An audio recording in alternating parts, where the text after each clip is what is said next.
Hello students, आज का हमारा लेक्चर नंबर 21। लास्ट टाइम पे हमने number of solutions, independent solutions कितने होंगे वो किया था हमने n-r। तो आज हम सॉल्यूशंस देखेंगे कितने होंगे, ठीक है ना, पर्टिकुलर सॉल्यूशन निकालेंगे। So find the solve the following set of equations for their solution. So देखिए सेट ऑफ इक्वेशन कितनी है, 3 सेट ऑफ इक्वेशंस है, तो हम लिख लेंगे। स्टार्ट कैसे करेंगे, गिवन इक्वेशंस आर, क्या इक्वेशंस है लिख लेंगे इसको, x plus 3y minus twice z is equal to 0, twice x minus Y plus 4z is equal to 0, x minus 11y plus 14z is equal to 0, ठीक है ना। सो इन मैट्रिक्स फॉर्म आपको पता है इक्वेशंस को कैसे लिखते हैं, ax is equal to 0, that is a की वैल्यू कोफिशिएंट होता था 1, 3, माइनस 2। देखिए x के साथ जो कोफिशिएंट है, y के साथ जो कोफिशिएंट है, z के साथ फर्स्ट रो में, ठीक है। फिर लिखते थे 2, -1, 4 और थर्ड हो गया 1, -11 और 14। ये लिखते थे। x की वैल्यू आपको पता है जो वेरिएबल होते थे, वेरिएबल है x, y, z और किसके बराबर है यहाँ पे 0, 0, 0। ये हो गया, ठीक है ना। अब इसको सॉल्व करते थे। इसको सॉल्व करने का तरीका आपको पता है, आप इसको एलिमेंट्री ट्रांसफॉर्मेशन लगा सकते हैं। देखिए आपको मैंने बताया है कि मैक्सिमम आपको 0, 0, जितने 0 यहाँ पे बन सके इन पोजीशंस पे, इनको 0 बनाना है, ठीक है ना। ये तो 0 नहीं बनेगा वैसे, ठीक है। इसको आपको 0 बना सके तो बना लीजिए इसको, इन 3 जगहों को, ठीक है ना। करना कैसे है इसको, ठीक है ना। देखिए सबसे पहले अगर मैं रो 1 पे सिर्फ ऑपरेशन लगाना है, इस पे कोफिशिएंट मैट्रिक्स पे और किसी पे नहीं, तो R1 पे R2 पे ऑपरेशन लगेगा। क्या ऑपरेशन लगेगा, R2 माइनस 2 टाइम्स R1, एक तो ये लगेगा, ठीक है ना। और R3 पे भी लगेगा। R3 पे क्या लगेगा, R3 माइनस R1। तो सीधा देखिए आपको मालूम है, करेंगे ऑपरेशन तो आपको मालूम चल जाएगा, ठीक है ना। सो ये हो जाएगा, पहली रो तो वैसे रहेगी 1, 3, -2। देखिए दूसरे पे, इसमें फर्स्ट रो में 2 मल्टीप्लाई किया और माइनस कर दिया तो 0। फर्स्ट रो में 2 मल्टीप्लाई, ऊपर आ गया 6, देखते रहिएगा वहाँ पे, ये आ गया 3 to the 6 और इसमें से माइनस किया तो -6, ठीक है ना। ये आ गया -7, ठीक है। यहाँ पे भी 2 मल्टीप्लाई किया तो ये आ गया -4 और 4 माइनस -4, ठीक है ना। ये +4 हो गया। तो अच्छा ये क्या हो गया था, 3 to 6 और माइनस, ये -7 हो गया और ये हो गया था 8, ठीक है। ये हो गया। नेक्स्ट स्टेप देखिए, इसको सीधा सीधा माइनस करना था तो R3 को R3 माइनस R1 करना था, तो सीधा जब माइनस कर दिया तो क्या हो जाएगा, तो माइनस किया तो 0 और -11 -3 तो आ गया -14 और 12 माइनस माइनस प्लस तो आ गया 16, ठीक है। ये आ गया और इसको वैसे ही रखेंगे आगे, x, y, z is equal to 0, 0, 0। अगर आपको याद होगा तो आइगन वेक्टर्स भी ऐसे ही निकालते थे, ठीक है ना। हम वहाँ पे सिर्फ कोफिशिएंट मैट्रिक्स लेते थे, ठीक है ना, कोई दिक्कत नहीं। आप सिर्फ कोफिशिएंट मैट्रिक्स को, क्योंकि बाकी 2 जो हैं हम उनको वैसे भी कुछ नहीं कर रहे, तो सिर्फ कोफिशिएंट मैट्रिक्स लेके भी आप सॉल्व कर सकते हैं, ठीक है। अब देखिए यहाँ पे क्या है आपको दिख रहा, देखिए ये 7 है, ये 14 है। सिर्फ R2 पे ऑपरेशन लगाएंगे और इसको सॉल्व करेंगे तो R3 पे ऑपरेशन क्या लगेगा, R3 देखिए माइनस माइनस है तो माइनस टाइम्स 2R2। तो अगर इसको माइनस करूंगा, ठीक है ना, अगर इसको 2 टाइम्स करूंगा और माइनस करूंगा, ये +14 हो जाएगा। इसमें जब इसमें करूंगा प्लस करूंगा तो ये 0 हो जाएगा, ठीक है ना। तो इसके लिए इसको आप ऑपरेशन करके देख लीजिएगा, आपको मालूम चल जाएगा। तो ये बन जाएगा 1, 3, -2, 0, -7 और 8 और 0। देखिए यहाँ पे देखता हूँ मैं, रफ में आपको करके बताता हूँ। देखिए R3 लिया, -14 माइनस लगाया और 2 टाइम्स -7, ठीक है ना, -14 और ये माइनस माइनस +14, ये कैंसिल होके बन गया 0। यहाँ पे देखिए वही ऑपरेशन लगाएंगे आपके सामने। R3 क्या है यहाँ पे, 16 -2 टाइम्स R2, ये आ गया ठीक है ना, ये आ गया 16 माइनस 16, ये आ गया 0। ठीक है, तो ये हो गया भाई। ठीक है, ये दोनों सब 0 बन गए। यहाँ पे अमूमन होता नहीं है ऐसे कि सब 0 बन जाए, ठीक है ना, लेकिन बन गया तो वही इसका आंसर है। X Y Z is equal to 0 0 0। ठीक है ना, यहाँ से इक्वेशन देखना क्या मिलेगी, तो दिस इंप्लाइज, देखिए वही करेंगे, एक्स मल्टीप्लाई कर देंगे plus 3y minus twice Z is equal to 0 और minus 7y plus 8z is equal to 0। तो आपको मालूम चल गया 3 वेरिएबल हैं और x y z वेरिएबल हैं, और हमारे पास क्या है, 2 इक्वेशंस है। 2 इक्वेशंस आगे, तो देखिए एक को क्या करते हैं, लेट किसी एक को z is equal to some a put कर लेते हैं, ठीक है ना, और a सम पैरामीटर, हम मान लेते हैं कि a कोई एक पैरामीटर इज पैरामीटर। ठीक है, सो अब क्या हो गया, सो इसको अगर फर्स्ट मान लिया तो इसको सेकंड मान लीजिए। सो क्या हो जाएगा, देयरफॉर 1 and 2 बिकम्स, क्या बन जाएगा, x plus 3y minus twice a is equal to 0 और minus 7y plus 8a is equal to 0। यहाँ से क्या मिल जाएगा, आपको मिल जाएगा y की value minus 7y is equal to minus 8a। ठीक है, minus minus cancel, y is equal to 8/7a। अब इसको इसमें थर्ड में पुट कीजिए, आपको x मिल जाएगा फ्रॉम 3, क्या मिल जाएगा, x plus 3 into 8/7a minus twice a is equal to 0। ठीक है, x इज इक्वल टू क्या हो गया, उस तरफ ले जाइए, अगर करना है मल्टीप्लाई तो कर लीजिए, तो twice a minus 3 into 8/7a, ये हो गया। x is equal to twice a और माइनस 8 24/7a, एलसीएम ले लीजिए, x इज इक्वल टू 7 दूनी 14a minus 24a divide by 7, कितना हो गया, x is equal to minus 10a divide by 7। तो ये हो गया आपका। ठीक है ना, तो a आपको पता है पैरामीटर है, x की वैल्यू मिल गई, y की वैल्यू मिल गई, और आपको z आपने a रख लिया था जो कि पैरामीटर है। ठीक है ना, तो ये आ गया आपके पास। देखिए अगर आपके पास सीधा यहाँ पे 3 इक्वेशंस होती तो आपको तीनों की एग्जैक्ट वैल्यू मिल जानी थी।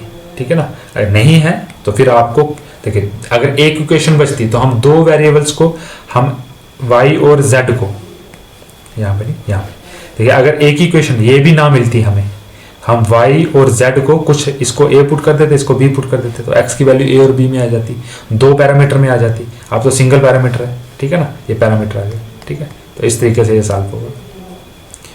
एक और क्वेश्चन सॉल्व करते हैं, शायद उससे कुछ बात बने। सेकंड पार्ट में क्या है, ठीक है ना, चलो अब सीधा लिख लेते हैं क्या उसमें लिखना है।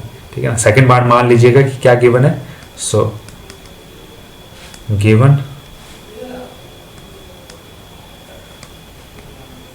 इक्वेशंस आर, तो मान लीजिएगा आपके पास क्वेश्चन क्या है, twice X minus Y plus 3z is equal to 0, 3x plus twice Y plus z is equal to 0 और x minus 4y plus 5z is equal to 0।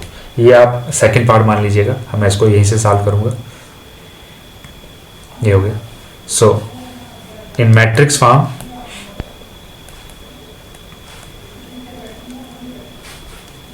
ax is equal to 0, तो coefficient matrix कैसे लिखेंगे,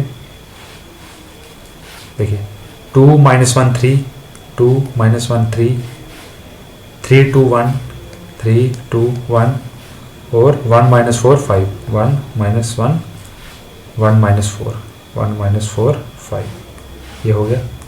इसके साथ आ गया x y z और is equal to 0 0 0, ये आ गया। ठीक है, सो ये मैंने इसकी मैट्रिक्स फॉर्म में लिख लिया इसको। ठीक है, तो देखिए इसको सॉल्व करने के बहुत तरीके हो सकते हैं। आप सीधा इसको ऑपरेट करा दीजिए, सीधा आप इसको ऑपरेट करा दीजिए, R3 को ऑपरेट ऊपर वाली तरफ कर दीजिए, लेकिन इसका एक हम बोलते हैं कि ऐसा नहीं करेंगे, तो हम क्या करते हैं, R3 और R1 को हम एक्सचेंज कर लेते हैं। ठीक है ना, तो इसको बोलते हैं रीअरेंज। ठीक है, सो रोज़ को रीअरेंज करेंगे तो देखिए थर्ड वाली को ऊपर ले लीजिए 1 -4 5 और फिर जो है सेकंड वाली तो अपनी जगह पे रहेगी और जो है ये वाली लास्ट वाली फर्स्ट वाली नीचे पहुंच जाएगी। ये है 2 - 1 3 2 - 1 3 ये हो X Y Z is equal to 0 0 0 ये हो गया। अब आप वही ऑपरेशंस रहें, देखिए आपको इसको और इसको ज़ीरो बनाना है तो कैसे आप जानते हैं, जैसे पहले किया हम क्या करेंगे R2 पे ऑपरेशन लगाएंगे, क्या R2 - 3 टाइम्स R1 और R3 पे क्या ऑपरेशन लगाएंगे R3 - 2 टाइम्स R1। तो ये करेंगे तो क्या हो जाएगा 1 - 4 5 ये तो वैसे ही रहेगा। देखिए 3 टाइम्स इसको मल्टीप्लाई किया तो इससे माइनस किया तो 0 आ गया। देखिए -4 अच्छा ये था इस पर सेकेंड में लगाना है 2 - 3 टाइम्स -4 तो 3 टाइम्स -4 कितना हो गया 2 + 12 ठीक है ना, ये हो गया 14 ठीक है। इसको देख लीजिए, इसको देखिए यहाँ पे देखिए ऑपरेशन को यहीं पे R2 को वैसे ही लिखें 1 और -3 टाइम्स R1 ये हो गया 5 ये हो गया 1 - 15 इज इक्वल टू -14 ये आ गया -14 ठीक है। अब देखिए यहाँ पे देखिए आप ऐसे ही करिएगा तो हो जाएगा। इसको 1 को यहाँ पे 2 टाइम्स करना है, इसको 2 टाइम्स यहाँ पे लिखा है 2 टाइम्स करके माइनस करना है तो ये तो 0 हो ही जाएगा। इसको 2 टाइम्स किया देखिए यहाँ पे देखिए तो माइनस यहाँ से देखिए R3 तो -1 लिखिए -2 टाइम्स R1 -4 -1 + 8 ये हो गया 7 ठीक है। ये हो गया 5 टाइम्स तो 3 पहले लिखा -2 टाइम्स 5 ये हो गया 3 - 10 ये हो गया -7 ठीक है। तो ये हो गया, ये तो हो गया 1 ठीक है। देखिए अगर आपको दिख रहा है तो 14 ऊपर से कॉमन लूंगा यहां से 7 ठीक है। तो 1/2 करके भी मैं कर सकता हूं, तो कुछ भी ऑपरेशन लगा दीजिए इसमें, इसको 1/2 करूंगा फिर इसमें माइनस कर दूंगा तो R3 पे ऑपरेशन लगाऊंगा क्या R2 - 1/2 R2 sorry R3 R3 - 1/2 R2 देखिए क्या होगा। अच्छा आगे वो भी था इसके एक्स वाई जेड वो तो लिखना ही लिखना है इज इक्वल टू 0 0 0 ये हो गया। और अब क्या हो गया 1 -4 5 0 ये तो वैसे ही रहेगा 14 -14 0 देखो इसको 1/2 करके माइनस किया तो 0 और इसको 1/2 करके माइनस किया तो 0 ये हो गया ठीक है। ये आ गया X Y Z is equal to 0 0 0 ये हो गया। अब इक्वेशंस क्या बनी वो देखिए तो this implies x - 4y + 5z is equal to 0 और 14 ये y है x तो 0 है -14 z इज इक्वल टू 0 यहाँ से क्या निकलेगा दिस इंप्लाइज y - z देखिए अगर 14 एक और स्टेप कर सकता हूँ वैसे 14 कॉमन लीजिए y - z is equal to 0 that is y - z is equal to 0 और यहाँ से क्या निकला y is equal to z। देखिए आपको फिर से वही बता रहा हूँ 2 इक्वेशंस हैं फर्स्ट और ये आ गया सेकंड, 2 इक्वेशंस है मेरे पास और 2 इक्वेशंस में से मुझे 3 वेरिएबल नहीं मिल सकते। तो 3 वेरिएबल नहीं मिलेंगे तो किसी एक को मैं पैरामीटर पुट कर दूंगा ठीक है ना। Let z is equal to a where a is parameter ठीक है ना। पैरामीटर कांस्टेंट से अलग होता है ठीक है ना। पैरामीटर का मतलब जिस पे पूरी इक्वेशन डिपेंड करती है उसको पैरामीटर बोलते हैं ठीक है ना। पूरी इक्वेशन जब एक ही चीज पे डिपेंड करती है उसको पैरामीटर बोल देते हैं। तो क्या हो जाएगा तो दिस इंप्लाइज इसको थर्ड रख लेगा this implies y is equal to a from 3। अब क्या हो गया, 3z इजकल टू ए हो गया, ठीक है ना। अब इसको भी रख लीजिएगा, इसको 4 रख लीजिएगा, ठीक है ना, और इसको 5 रख लीजिएगा। So put 4 and 5 in, put 4 and 5 in कहाँ पे, फर्स्ट है ना, first we get x minus 4a plus 5a is equal to 0, यही बना, minus 4a plus 5a is equal to 0। So x plus a is equal to 0 और x हो गया minus a। तो ये हो गया भाई, आपके पास तीनों आ गई, x आ गया, y आ गया, z आ गया आपके पास, ठीक है ना। तो ये आ गया, ठीक है। तो इस तरीके से देखिए, अभी तक कोई क्वेश्चन ऐसी आई नहीं है जो तीनों इंडिपेंडेंट होगी और एक ही सोल्यूशन मिलेगा, ठीक है ना। तो हम देखते हैं उसको। नेक्स्ट क्वेश्चन देख लीजिए। यहाँ पे जो इस क्वेश्चन में देखिए, कोफिशिएंट तो ठीक है, वेरिएबल भी x1 x2 x3 हैं, लेकिन जो कांस्टेंट है वो 0 नहीं है। तो ये क्वेश्चन थोड़ा अलग होने वाला है, इसको देख लीजिए। इसको हम लिख लेंगे, गिवन इक्वेशंस आर, क्या है, x1 plus twice x2 minus x3 is equal to 6, 3x1 minus x2 minus twice x3 is equal to 3, 4x1 plus 3x2 plus x3 is equal to 9, ठीक है ना। So in matrix form ax is equal to b।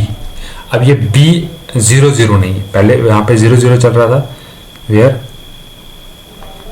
a is equal to क्या है, देखिए coefficient लिखेंगे 1 2 minus 1, 1 2 minus 1, 3 minus 1 minus 2, 3 minus 1 minus 2, 4 3 1, 4 3 1, ये आ गया a।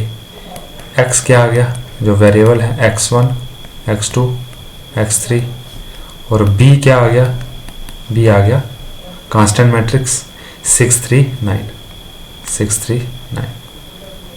सो अब आर्गुमेंटेड मैट्रिक्स, आपको याद है आर्गुमेंटेड मैट्रिक्स क्या लिखते थे, a ऐसे लिखने में ऐसे लिखते थे, और लिखते कैसे थे इसको, देखिए पूरा का पूरा a लिख देते थे, उसके साथ b लिख देते थे, ठीक है ना। सॉल्व करते वक्त उसका ध्यान रखते थे।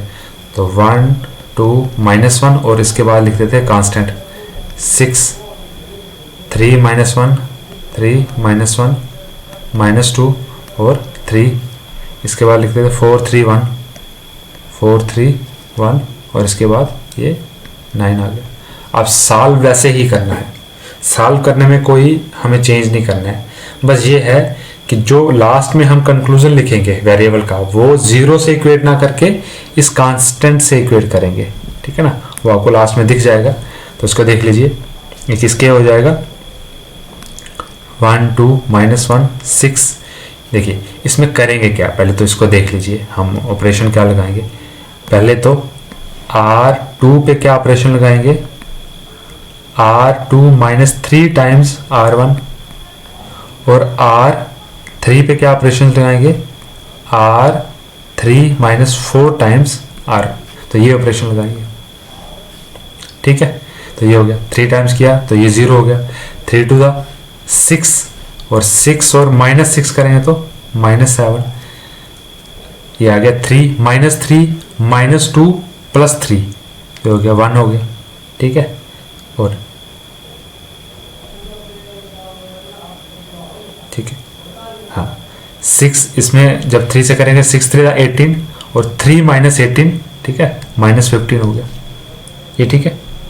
अब नेक्स्ट 4 के साथ करेंगे, तो 4 से करेंगे तो 0, 4 टू द 8, 3 माइनस 8 आ गया माइनस 5, यहाँ पे सॉरी 4 था, 4 टू 8, हाँ ठीक है, ठीक है।